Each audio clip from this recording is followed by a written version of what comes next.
Welcome to KQEG and Seven Rivers Sports. I'm your host, Terry Erickson. Each week, an inside look into sports, wellness, and fitness. Today, a very special show as we introduce you to what's now a nationally known young man from an obscure background from De Pere, Wisconsin, a UW-La student, and just returning from a fitness event in Houston, Texas called the Summer Shredding Classic. And we're going to talk more about that later, but our guest today, Luke Bergner. Welcome to the show, Luke. Thanks for having me. It's my pleasure. We've gotten to be good friends in the last few weeks, and when you get to know Luke Bergner, you're going to be as impressed as me. Grew up in De Pere. Yep, small town. And so you grew up and you dabbled in several sports when you were young. Oh, yeah, I played, I don't know, when I was younger, like the soccer. I gave T-ball a try for a year. It wasn't my thing. Played basketball, football up until high school, and then in high school I started playing lacrosse, and that was pretty much my main sport, like, throughout. So you were interested in sports, and you knew that you wanted to move from De Pere, move from your high school, and pursue college, and so you came west and you found UW-La. Yeah, I don't know. UW-La was always kind of interested in it, like, out of high school. I actually went to UMD, like, up in Duluth, Minnesota for a year, and then made the switch to lacrosse after I don't know, I just didn't want to go there, didn't see, like, the path I wanted to take, and I knew that UW-La was always a really good school for exercise science, so. Well, a lot more benefits living in La Crosse, but exercise and sports science. I'm always intrigued by the new things that are happening in the world of fitness, wellness, health, and so on. And we are blessed in this community to have a university that is world known in terms of the expertise in a healthy lifestyle. So you've been on the dean's list 5 semesters, so you're not just one of those athletes as pretty boys. You go to class, and academically you are solid. Yeah. You expect to graduate in 2021, and not only are you involved in school, but you've gained honors in terms of being in the Society School of Science and Health. But again, I'm always intrigued, and I know our viewers are, what is new in the world of fitness and health? What have you learned so far in that major?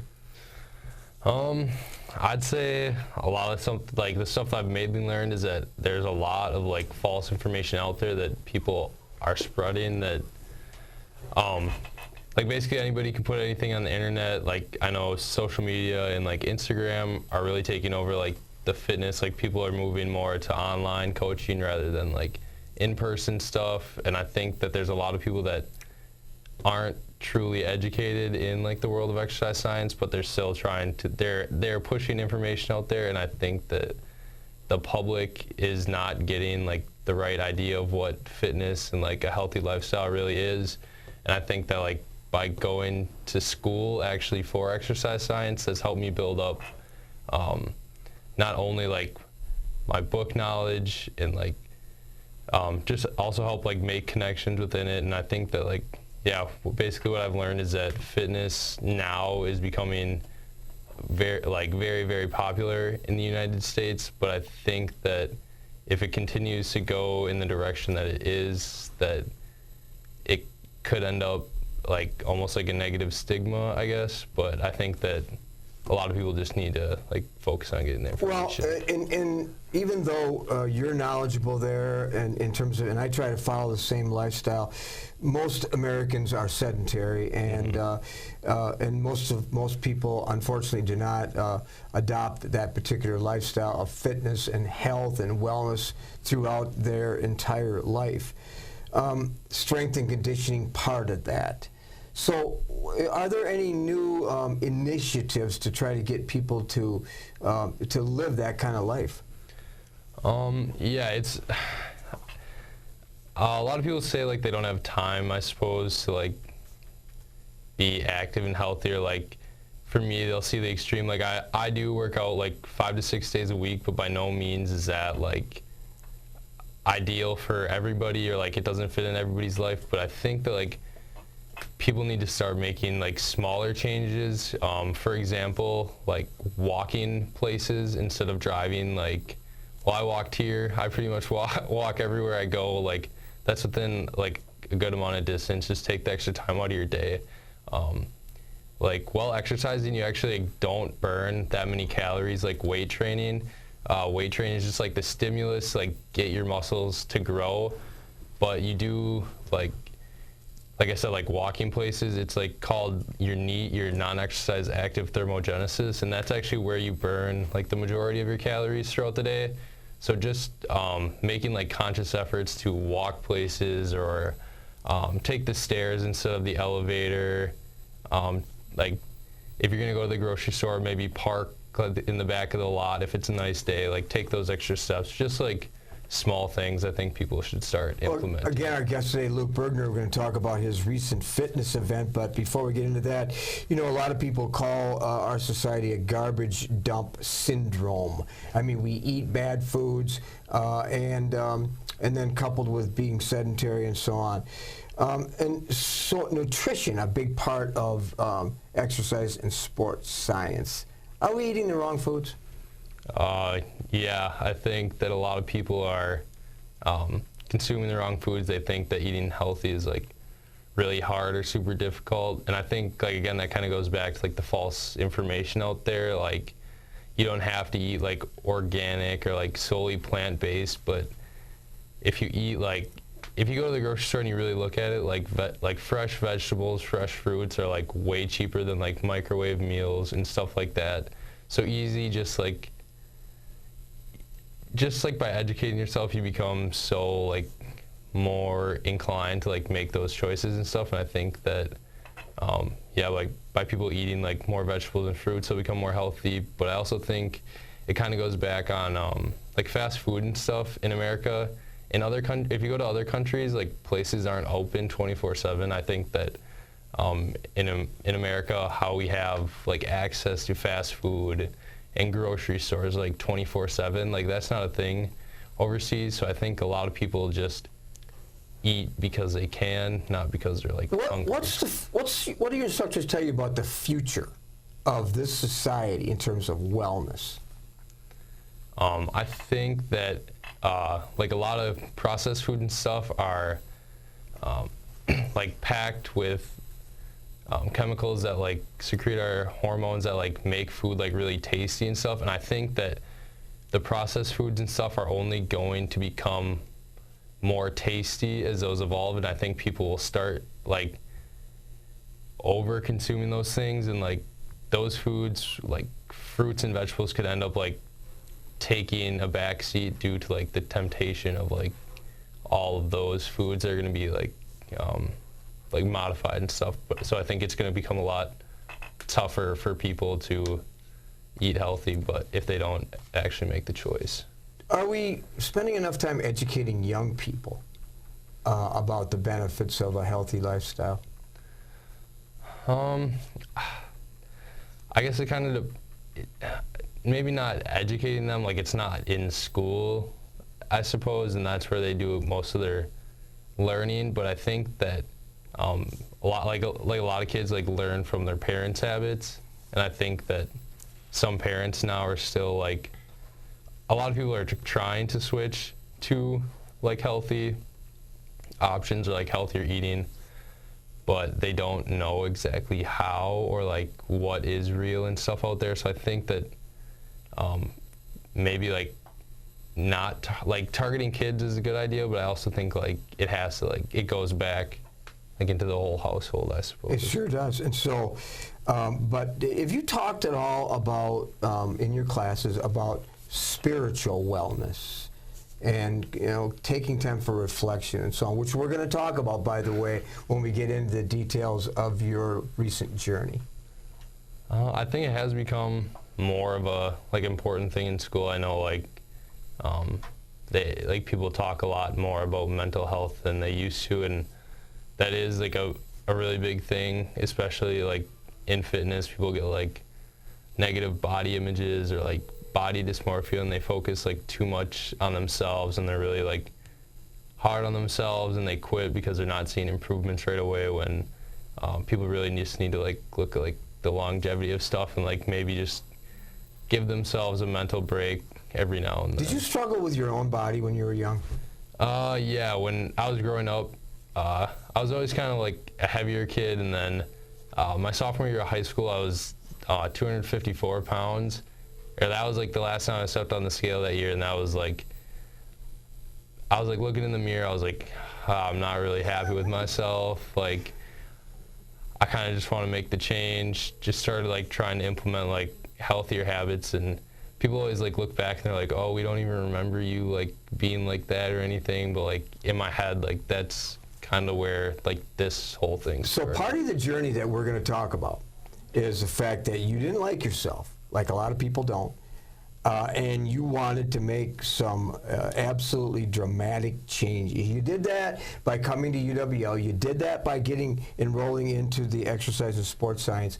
And now you've taken it another step, and I am so impressed and intrigued by what I have learned and what you are going to learn in the second half of the show about where Luke Bergner just came from in his recent journey, right after this.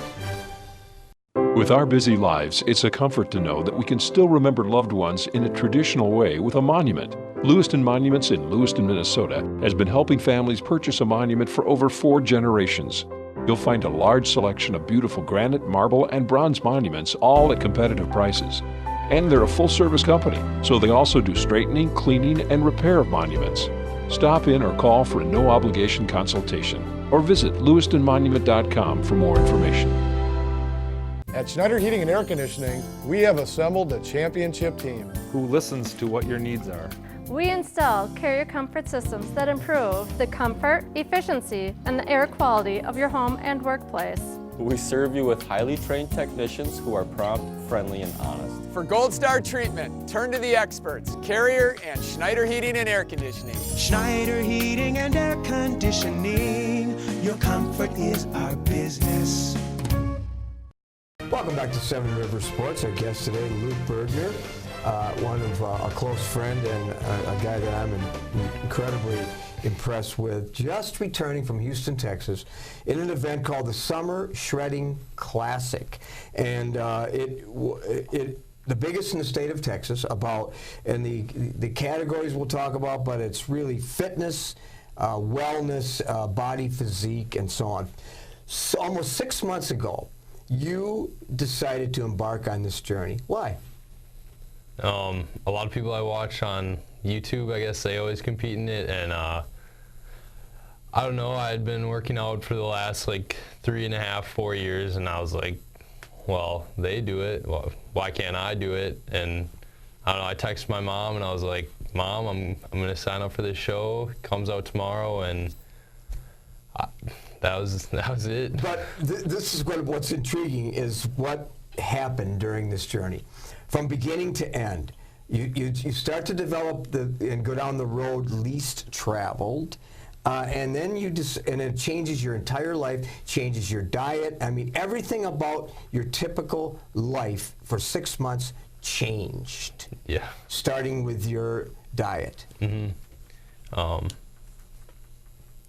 Yeah, I guess like diet-wise, had to switch from like quote unquote like a bulking, where it's like putting on muscle phase, to a losing body fat phase, and I just kind of switched my diet, went more to whole food instead of processed foods. Basically, cut until the end of the show. I didn't go out to eat at fast food for like like you said, almost 6 months. And with specialized foods, it was not the kind of foods that typically Americans eat. You made it all yourself. I mean, it was just it was a radical change. Yeah. I basically made I do this thing called like tracking macros, which is like what makes up your calories. It's like your proteins, fats, and carbs. And I would cook all my food and be like spot on every day, like to make sure that I hit these certain numbers. And when you go out to eat, it there is a way to track, and that could be a whole different talk, but basically cooking at home, I knew exactly what I was eating, exactly what I was putting into my body. So you had no alcohol, and your social life changed dramatically too. So all these things, you didn't go out at all. You sort of you had just a few friends. You swam against the tide, and you went on this journey that was remarkable. What did you learn about yourself? I learned that I have a lot more determination than I originally thought.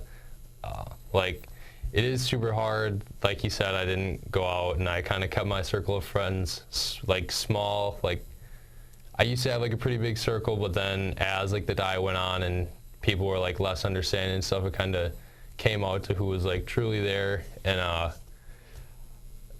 just learned that if I tell myself I'm going to do something, I'm just going to do it, no questions asked. Let's jump to the event recently in June, Houston, Texas. Again, called the Summer Shredding Classic. Our guest Luke Bergner, looking for poise and confidence, and certainly body physique. Somewhat, some people might say, beach material or Hollywood looks. So you get down there, and all of a sudden you've never done something like this before. You're on stage, and talk about that. I really wasn't nervous leading up to it much. I don't know if it was just like, I don't know, just like something I was just so looking forward to, just really like, just to show off like everything I'd like worked hard to achieve, and everybody there was kind of the same way. And the only time I really got nerves was like right before I was about to walk out on stage. You see like all these like stage lights just pointed right at you. You've got the judges lined up, and you've got 10 seconds to do a front, back, and front pose again, and that's what it came down to. Was 400 competitors. You were in a certain age group, and so the event is you go on stage, they look at your poise, and you look at your frame and so on, and then and basically you're competing with people from all over the country. Yeah, I think basically I'd assume there's at least one competitor from every state. There's actually people from like Ireland that came, Australia, like England. So when you left there, did you feel a sense of accomplishment? Did you do well in your category?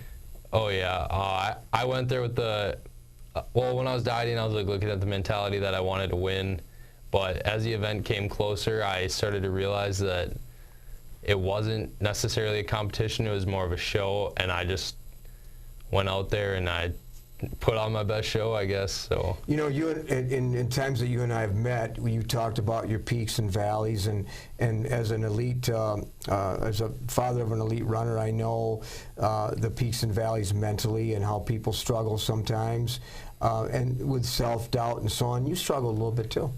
Yeah, a lot within the last month. Like my calories were like fluctuating and stuff, and my body was pretty beat down, and it was getting close, and I was really starting to doubt myself. But you said there were times when you even dreaded the day because you knew what it was, sort of the mundane, predictable lifestyle that you were embarking on. Did you ever think, is this worth it?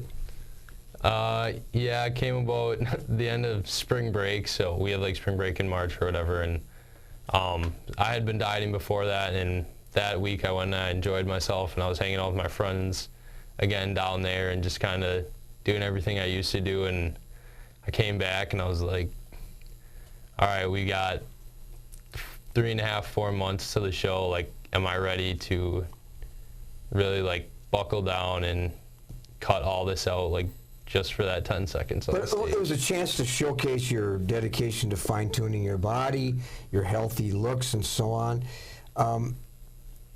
Some people struggle after a race or after competition or after a season, like wondering, can I do that again, or what's next for me? What's next for Luke Bergner? That's a good question, something that I don't necessarily have the answer to. Fitness is kind of a lifetime journey, and I always wanted to do a physique show, and I definitely could see myself doing one in the future, but I think now it's time to like still keep my fitness goals in mind, but I think it's time to maybe take a little step back, enjoy life a little bit more, and kind of just do a lot of the things that I was missing out of. If you don't know Luke Bergner like I do, he's a young man full of depth and substance and so on, and you live sort of by some quotes that you identify with. I mean, if you want to follow him on Instagram, you certainly can do that. But here's a couple that you live by. One, a lion doesn't sleep over the opinions of sheep. What does that mean? That's actually probably one of my favorite ones. Basically, if you hold yourself like accountable and high enough, and you think that like very highly of yourself, what other people that you don't see that are on your level, like whatever they're doing or whatever they say about you, like basically holds no value whatsoever. Your life will follow your vision. Like you kind of said, or asked, I guess, before about like what's next for me. I always do like to keep kind of like a tunnel vision, I suppose. I always have goals in mind. I like to set goals. I like to reach them, and I think that a lot of people are like lacking that vision or passion. And once you like truly find it, I think finding it is the hardest part. But once you truly find it, I think that you have to go chase it. Luke Bergner says it's important that we surround ourselves with people who fully understand us and push us and are there whether we are successful or fail. Mm-hmm.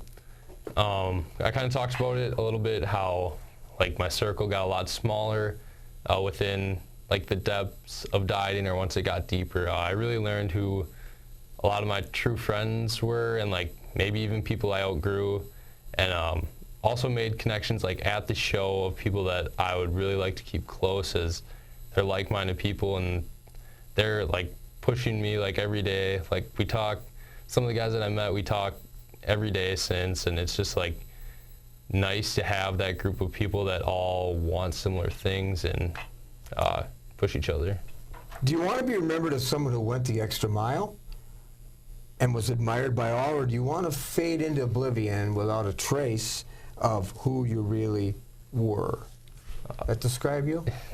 Yeah, I'd say I would much rather go the extra mile, whether it be like doing something for somebody else, or maybe like waking up early, or like setting time aside to strive after something that I want to accomplish. I would much rather now, especially when I'm young, like take the time to go the extra mile and kind of leave an impact on other people and impact my life to push it in a direction that I want it to go, rather than just live a normal life. Finally, there's several pauses in the story of life and in your journey of life. You might get pulled back, but friends will keep you moving forward. Yeah, I have a tattoo that's like the arrow that stands for that quote. I got it shortly after like my friend Mike got it, and he kind of told me what it meant. And I think a lot of people like have bad things happen to them, or things that they think might like put their life on hold for a little bit, or almost like stop their journey. But like life's like an arrow. Sometimes you need to be pulled back, like almost pulled back into reality, in order to shoot forward and reach your whole potential. Well, Luke Bergner, our guest today, is on a journey for a tremendous amount of success, and we'll read more about him. Again, first is finishing those college classes and getting your degree, and then on to a life of fitness and health and success. And you know, I've met just literally thousands of young people in this community and throughout my life, but there's not many as impressive as the guest today, Luke Bergner from UW-La, just returning from Houston, Texas, and a pleasure to call a friend and to be on today's show. Thanks, Luke. Yeah, thanks for having me. We'll be back with some closing thoughts right after this. At Schneider Heating and Air Conditioning, we have assembled a championship team Who listens to what your needs are. We install carrier comfort systems that improve the comfort, efficiency, and the air quality of your home and workplace.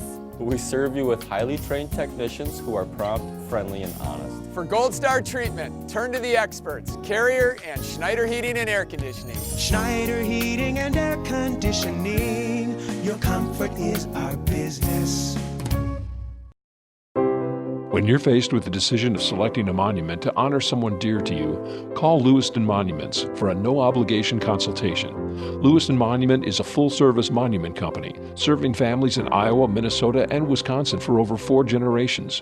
You'll find beautiful granite, marble, and bronze memorials, all at competitive prices. Their experts can help you design the perfect and unique memorial. Lewiston Monument. Call today or on the web at lewistonmonument.com. Welcome back to Seven Rivers Sports. I hope you enjoyed our interview with Luke Bergner, UW-La student, just returned from a fitness event in Houston, Texas. Don't forget to tune in each week on Thursday and on Sunday at 7 p.m. for Knights of Thunder Racing. Next week, we profile 2 La Crosse loggers from Arizona and from UCLA who are making a statement here as a La Crosse logger in the Collegiate Summer League. Until next week, I'm your host, Terry Erickson, hoping you will have an active and a healthy week ahead.